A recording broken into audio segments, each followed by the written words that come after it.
অনেক বাচ্চারা কিন্তু এই জায়গাতে ভুল করে। যেমন ধরো গ্র্যাজুয়েশন একটা সাবজেক্ট নিয়ে করলো এবং সেটা হয়তো তার গ্রহগত সাপোর্টিভ সাবজেক্ট, যেমন ইলেকট্রনিক্স কমিউনিকেশন, আমি তো অনেকগুলো সাবজেক্ট বললাম, তার মধ্যে এই সাবজেক্টটাও ছিল, কিন্তু মাস্টার্স বা হায়ার স্টাডি করতে গিয়ে ওরা ভুল একটা সাবজেক্ট চুজ করলো। মাস্টার্স করতে গিয়ে যদি ভুলটা করে তাহলে তার তো ক্যারিয়ারটা তলিয়ে গেল। কারণ অনেক বাচ্চাকে তুমি দেখবে যে বিটেক করার পর কিন্তু এমবিএ করছে বা এমটেক করছে, এমটেক করছে, অনেকে এমবিএও করছে। তাহলে বিটেক যদি করলো তার মানে একটা হয়ে গেল একদম পিওরলি টেকনিক্যাল, এবং এমবিএ যদি করে তাহলে পিওরলি ম্যানেজমেন্ট। তাহলে টেকনিক্যালের সাথে ম্যানেজমেন্ট কি করে ওরা সাপোর্ট করবে? কিন্তু হয়, এবং অনেকের চাটেই সেটা থাকে। এবং আপনি দেখবেন আমার প্রোগ্রামে আমি অনেক বাচ্চাকে দেখতে গিয়ে অ্যাডভাইস নিজে করি যে তুমি ম্যানেজমেন্টে চলে যাও।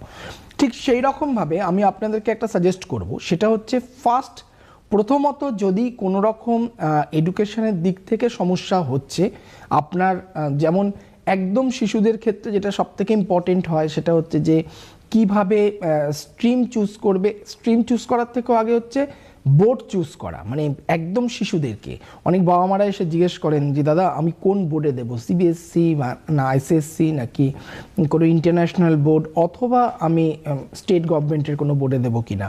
তো সেটা একটা জায়গা হয়।